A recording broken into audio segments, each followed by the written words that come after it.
Hi friends, ഞാൻ Casac Benjali ഒരിക്കൽ കൂടി പുതിയ വീഡിയോ വ്ലോഗിലേക്ക് സ്വാഗതം.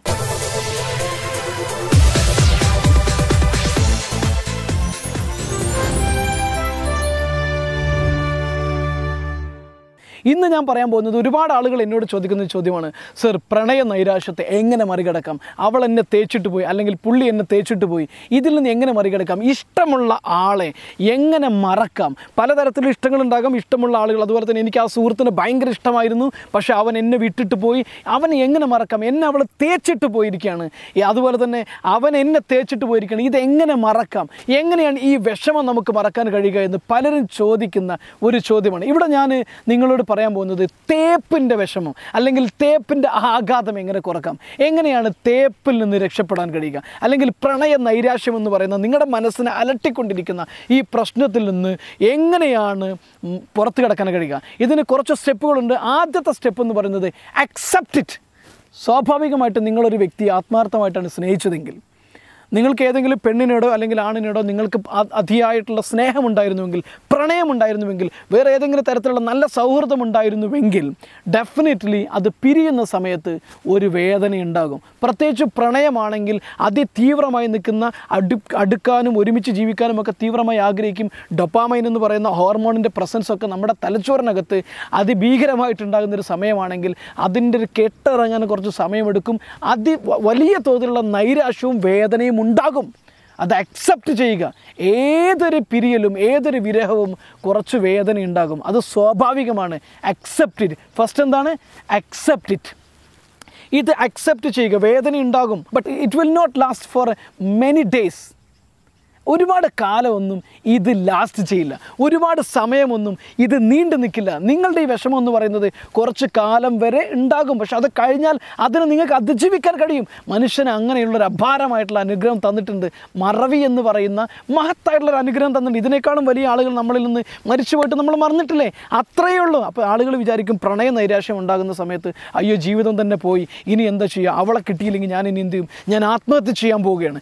എന്തിനാണ് മനുഷ്യൻ ഒരു പെണ്ണിനെ കിട്ടാത്തതിൻ്റെ പേരിൽ അല്ലെങ്കിൽ ഒരു ചെക്കനെ കിട്ടാത്തതിൻ്റെ പേരിൽ തീർക്കേണ്ടതാണോ നിങ്ങളുടെ ജീവിതം? അല്ല, തീർക്കേണ്ടതല്ല. നിങ്ങൾ ജീവിക്കേണ്ടതാണ്. നിങ്ങൾ ജീവിച്ച് കാണിച്ചു കൊടുക്കേണ്ടതാണ്. അതുകൊണ്ട് തന്നെ ആദ്യം ഉണ്ടാകുന്ന വേദനയെ യു മസ്റ്റ് അക്സെപ്റ്റ് ഇറ്റ്. രണ്ടാമത്തെ കാര്യം എന്താണെന്ന് വെച്ച് കഴിഞ്ഞാൽ അവരെ ഓർമ്മയിലേക്ക് നയിക്കുന്ന, അവരുമായിട്ട് കണക്ട് ചെയ്യാൻ സാധ്യതയുള്ള എല്ലാ ലിങ്കുകളും നമ്മൾ മുറിച്ച് കളയുക. അതായത് അവരെ ഫോണിലെ കോൺടാക്ട് നമ്പർ ഒഴിവാക്കി കളയുക, അവരെ വാട്സപ്പ് ഒഴിവാക്കി കളയുക, ഫേസ്ബുക്കിൽ നിന്ന് അൺഫ്രണ്ട് ചെയ്ത് ബ്ലോക്ക് ചെയ്ത് കളയുക. ഇനി അതുപോലെ തന്നെ അവരുമായി കണക്ട് ചെയ്ത സാഹചര്യങ്ങളിലേക്ക് ഇങ്ങനെ ഒളിഞ്ഞു നോക്കാൻ നിൽക്കണ്ട. ആ സ്പൈ വർക്കൊന്നും വേണ്ട. അത് ആദ്യമായിട്ട് അങ്ങ് നിർത്തുക. അവരെ വാട്സപ്പ് സ്റ്റാറ്റസ് എന്താണ് ഇട്ടിരിക്കുന്നത്, അവർ വാട്സപ്പിൻ്റെ DP മാറ്റിയോ, അവരാരെങ്കിലും വിളിക്കുന്നുണ്ടാവോ, അവരിപ്പോൾ ആരെങ്കിലും സംസാരിക്കുന്നുണ്ടാവോ, ഇങ്ങനെയൊന്നും അവരെക്കുറിച്ച് ചിന്തിക്കുകയോ അവരുമായി കണക്ട് ചെയ്യുന്ന ഒരു കാര്യത്തിലേക്ക് നിങ്ങൾ ഒളിഞ്ഞു നോക്കാൻ പോകണ്ട. നിങ്ങൾ കണക്ട് ചെയ്യാൻ പോകണ്ട. പൂർണ്ണമായിട്ടും അവരുമായി ഉണ്ടാകാൻ സാധ്യതയുള്ള, ബന്ധപ്പെടാൻ സാഹചര്യമുള്ള എല്ലാ സാഹചര്യങ്ങളും നിങ്ങൾ ഒഴിവാക്കുക. സ്വാഭാവികമായിട്ടും മനസ്സിനൊരു പ്രത്യേകതയുണ്ട്. കുറച്ച് കഴിയുമ്പം ഇതിങ്ങനെ കുറഞ്ഞ് വരാൻ തുടങ്ങും. മാത്രമല്ല മറ്റു പല കാര്യങ്ങളും ഇമ്പോർട്ടൻ്റ് ആണെന്ന് തിരിച്ചറിയാൻ തുടങ്ങും. പ്രത്യേകിച്ച് പ്രണയം പോലുള്ളൊരു വൈകാരിക അവസ്ഥയിലാണെങ്കിൽ കാമുകന്മാരുടെ മനസ്സിനകത്തേക്ക് അവരുടെ കാഴ്ചകൾ മാത്രമേ ഉണ്ടാവുള്ളൂ. അച്ഛൻ പറഞ്ഞു കഴിഞ്ഞാലും അമ്മ പറഞ്ഞു കഴിഞ്ഞാലും സുഹൃത്തുക്കൾ പറഞ്ഞാലും ഒന്നും കേൾക്കില്ല. അവരുടെ ശരികൾ മാത്രമാണ്. കാരണം ഡൊപ്പാമൈൻ എന്ന് പറയുന്ന ഏറ്റവും എനർജറ്റിക് ആയിട്ടുള്ള, ഏറ്റവും മോട്ടിവേറ്റിംഗ് ആയിട്ടുള്ള, ഏറ്റവും കൂടുതൽ നമ്മൾ അടുപ്പിക്കുന്ന വല്ലാത്ത ശക്തിയുള്ളൊരു ഡൊപ്പാമൈൻ എന്ന് പറയുന്ന ഒരു ഹോർമോണിൻ്റെ പ്രസൻസും കൂടെ പ്രണയത്തിന് ശക്തി പകരുമ്പോൾ സ്വാഭാവികമായിട്ടും മറ്റൊന്നും നമ്മൾ കാണുന്ന പോലും ഉണ്ടാകില്ല. നമ്മുടെ ചുറ്റുപാടുകളിലെ കാഴ്ചകളൊന്നും കാണുന്നുണ്ടാവില്ല. അപ്പോൾ നിങ്ങൾ അവരിലേക്ക് കണക്ട് ചെയ്യുന്ന എല്ലാ കണക്ഷൻ ലിങ്കുകളും നിങ്ങൾ ഡിസ്കണക്ട് ചെയ്ത് കഴിഞ്ഞാൽ പതുക്കെ നിങ്ങളുടെ ഹോർമോൺ പ്രസൻസ് കുറയും. നിങ്ങൾ റിയാലിറ്റിയിലേക്ക് വരാൻ തുടങ്ങും. അതുവരെ നിങ്ങൾ കാണാത്ത ചെടികളൊക്കെ മുറ്റത്ത് പൂത്ത് നിൽക്കുന്നത് കാണാം. അച്ഛൻ്റെ പുഞ്ചിരി കാണാം, നിങ്ങൾക്ക് അമ്മയുടെ പുഞ്ചിരി കാണാൻ കഴിയും. നിങ്ങൾക്ക് വീടിൻ്റെ പെയിൻ്റൊക്കെ ഇതിനിടയിൽ മാറ്റിയിട്ടുണ്ടായിരുന്നു. ഇതൊക്കെ നിങ്ങൾക്ക് അറിയാൻ പറ്റും. പതുക്കെ നിങ്ങൾക്ക് എന്ത് ചെയ്യാൻ പറ്റും? നിങ്ങൾക്ക് റിയാലിറ്റിയിലേക്ക് തിരിച്ചു വരാം. മൂന്നാമത്തെ കാര്യമെന്ന് പറയുന്നത് നിങ്ങൾ മനസ്സിനെ ശാന്തമാക്കുക. മനസ്സിനെ ശാന്തമാക്കാൻ പറ്റുന്ന ഏറ്റവും നല്ല മെത്തേഡ് എന്താണെന്ന് വെച്ച് കഴിഞ്ഞാൽ, നിങ്ങൾ വെറുതെ ഇരിക്കുന്ന സമയത്ത് നിരാശപ്പെട്ടിട്ടിരിക്കുക, അയ്യോ എനിക്കൊന്നും ചെയ്യാൻ വയ്യേ എന്ന് പറഞ്ഞുകൊണ്ട് ഇങ്ങനെ സങ്കടപ്പെട്ടിരിക്കുന്നൊരവസ്ഥയിലൊക്കെ ആണെന്നുണ്ടെങ്കിൽ നിങ്ങൾ എന്ത് ചെയ്യുക? സങ്കടമൊക്കെ മാറ്റി വെച്ചിട്ട് വെറുതെ ഇരുന്നുകൊണ്ട് ഇങ്ങനെ ശ്രദ്ധിക്കുക, ഈ പ്രകൃതിയിൽ എന്തൊക്കെ നടക്കുന്നു. ഇപ്പോൾ നിങ്ങൾ ഒബ്സർവ് ചെയ്ത് നോക്കൂ, ഇവിടെ ഞാനൊന്ന് ഒരു നിമിഷം ശാന്തമായിരുന്നു കഴിഞ്ഞാൽ എന്തെല്ലാം ശബ്ദങ്ങൾ എനിക്ക് കേൾക്കാൻ പറ്റും. ചുറ്റുമുള്ള മരത്തിൽ നിന്ന് കിളികളുടെ ശബ്ദം കേൾക്കാം. എത്രയോ കിളികൾ ശബ്ദം ഉണ്ടാക്കുന്നു അല്ലേ?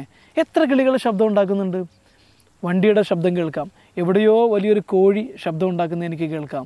ഇങ്ങനെ നമ്മുടെ ചുറ്റുമുള്ള ശബ്ദങ്ങളിലേക്ക്, നമ്മുടെ ചുറ്റും എന്തെല്ലാം ഇങ്ങനെ നടക്കുന്നു. അവിടെ ഒരുപാട് കിളികൾ പാറിക്കളിച്ചിരിക്കുന്നു, ഇവിടെ ഒരുപാട് ആളുകൾ നടന്നു പോകുന്നു. ഇങ്ങനെ നമ്മുടെ ചുറ്റും ഒരുപാട് കാര്യങ്ങൾ നടക്കുന്നുണ്ടല്ലേ? നമ്മുടെ ചുറ്റും നടക്കുന്ന കാര്യങ്ങൾ, ആ നിമിഷം നടക്കുന്ന കാര്യങ്ങൾ, ഇതെല്ലാം ഒന്ന് ഒബ്സർവ് ചെയ്ത് നോക്കുക. സ്വാഭാവികമായിട്ടും ഇങ്ങനെ ഒബ്സർവ് ചെയ്യാൻ തുടങ്ങുന്ന പക്ഷം നിങ്ങളുടെ മനസ്സ് ശാന്തമാകും, റിലാക്സ്ഡ് ആകും. നിങ്ങൾ മറ്റ് ഡിസ്റ്റർബൻസുകളിൽ നിന്നെല്ലാം പുറത്ത് കടന്നിട്ട് നിങ്ങളുടെ മനസ്സ് ഇങ്ങനെ പതുക്കെ പതുക്കെ പതുക്കെ റിലാക്സ്ഡായി നോർമലായൊരവസ്ഥയിലേക്ക് വരാൻ തുടങ്ങും. നാലാമത്തെ കാര്യമെന്ന് പറയുന്നത്, നിങ്ങൾക്ക് ഈ ലോകത്ത് പലതും ചെയ്യാനുണ്ട്. നിങ്ങൾക്ക് ചെയ്യേണ്ടുന്ന കാര്യം എന്താണെന്ന് തിരിച്ചറിഞ്ഞ് നിങ്ങൾ ആഗ്രഹിക്കുന്ന ജോലിയോ നിങ്ങൾ ആഗ്രഹിക്കുന്ന ബിസിനസ്സോ നിങ്ങളുടെ ഏറ്റവും കൂടുതൽ കഴിവുള്ള മേഖല കണ്ടെത്തിയിട്ട് അതിൽ എന്തെങ്കിലും ചെയ്യുന്നതിന് വേണ്ടി ഒരു ഗോള് ഫിക്സ് ചെയ്തുകൊണ്ട് അതിൽ മുന്നോട്ട് പോകുക. ഒരു കാര്യം ഞാൻ പറയാം, മാനസമയിലെ പാട്ടൊക്കെ സിനിമയിൽ മാത്രമേ രസമുള്ളൂ, അല്ലെങ്കിൽ കഥകളിൽ കേൾക്കാൻ മാത്രമേ രസമുള്ളൂ. പ്രണയിച്ച പെണ്ണിന് വേണ്ടി താടി വെച്ച് നീട്ടി വളർത്തിയിട്ട് പാട്ടും പാടി അതിൽ ജീവിതം ഹോമിക്കുന്ന ഒരു ലൈഫിലല്ല, അല്ലെങ്കിൽ ലൈഫിൽ അതൊന്നും രസമില്ല. സിനിമയിലും കഥകളിലും മാത്രമാണ് രസം. ജീവിതത്തിലെന്ന് പറഞ്ഞു കഴിഞ്ഞാൽ നിങ്ങളൊരു പർപ്പസുമായിട്ട് ജനിച്ച വ്യക്തിയാണ്. നിങ്ങൾക്കൊരു പർപ്പസ് ഉണ്ട് ഈ ലോകത്ത്, അത് ചെയ്ത് തീർക്കേണ്ട വ്യക്തിയാണ് നിങ്ങൾ. ഒരു പെണ്ണിന് വേണ്ടിയിട്ട് അല്ലെങ്കിൽ ഒരു ചെക്കൻ കളഞ്ഞിട്ട് പോയതിൻ്റെ പേരിൽ ആത്മഹത്യ ചെയ്തുകൊണ്ടും ദുഃഖഭാവം അനുഭവിച്ചുകൊണ്ടും താടി വെച്ച് മാനസമയിൽ പാട്ട് പാടി നടക്കേണ്ടവരല്ല, അതിനുവേണ്ടി ഹോമിക്കേണ്ടവരല്ല. You have a great talent. അതുള്ളെന്ന് മനസ്സിലാക്കിയിട്ട് തന്നെയാണ് നിങ്ങൾ അതിശക്തമായി നിങ്ങളുടെ ജീവിതത്തെ മുന്നോട്ട് കൊണ്ടുപോകുക. മുന്നോട്ട് കൊണ്ടുപോയി നേടാൻ ആഗ്രഹിക്കുന്ന നേട്ടങ്ങൾ നേടുക. ഒരു കാര്യം ഓർക്കുക, massive success is the great revenge. Revenge മനസ്സിനകത്ത് ഉണ്ടാകണമെന്നല്ല, അവർക്ക് പുറത്തു കൊടുക്കണം. പൂർണ്ണമായിട്ടും പുറത്തു കൊടുത്ത് അവരെ അങ്ങ് ആത്മാർത്ഥമായിട്ട് നല്ല സുഹൃത്തായിട്ടോ നല്ല രീതിയിൽ സ്നേഹിക്കുക. മറക്കുക, സ്നേഹിക്കുക. എന്നിട്ട് എന്ത് ചെയ്യുക, നിങ്ങൾ വിജയിച്ച് കാണിച്ചു കൊടുക്കുക. Massive success is the great revenge. Thank you very much. ഞാൻ കസാക് ബെഞ്ചാലി. നിങ്ങൾക്ക് കൗൺസിലിംഗ് പോലുള്ള ഏതെങ്കിലും തരത്തിലുള്ള സർവീസ് ആവശ്യമുണ്ടെങ്കിൽ തീർച്ചയായിട്ടും കൗൺസിലിംഗ് നമ്പറിലേക്ക് നിങ്ങൾക്ക് ബന്ധപ്പെടാവുന്നതാണ്. അതുപോലെ തന്നെ എപ്പോഴും പോസിറ്റീവായിരിക്കുന്ന ആളുകളുടെ കൂട്ടായ്മയുടെ ഭാഗമാകണമെങ്കിൽ നിങ്ങൾക്ക് ഈ താഴെ കാണുന്ന ജോയിൻ വാട്സപ്പ് ഗ്രൂപ്പ് എന്ന് പറയുന്ന നമ്പറിലേക്ക് നിങ്ങൾക്ക് മെസ്സേജ് അയക്കാം. മറ്റൊരു കാര്യം കൂടെ, നിങ്ങൾ ഇനിയും നമ്മുടെ യൂട്യൂബ് ചാനൽ സബ്സ്ക്രൈബ് ചെയ്തിട്ടില്ലെങ്കിൽ സബ്സ്ക്രൈബ് ബട്ടൺ അമർത്തുക. ബെൽ ബട്ടൺ അമർത്തി കഴിഞ്ഞാൽ ഏറ്റവും ലേറ്റസ്റ്റ് ആയിട്ടുള്ള വീഡിയോസ് നിങ്ങൾക്ക് ലഭിക്കുന്നതാണ്. പിന്നെ അതോടൊപ്പം തന്നെ നിങ്ങൾക്ക് ഈ വീഡിയോ ഇഷ്ടമായെങ്കിൽ പരമാവധി ഷെയർ ചെയ്തുകൊണ്ട് ഈ വീഡിയോ വിജയിപ്പിക്കാൻ വേണ്ടിയിട്ട് അഭ്യർത്ഥിക്കുന്നു. Thank you very much. ഒരിക്കൽ കൂടി ഞാൻ കസാക് ബെഞ്ചാലി.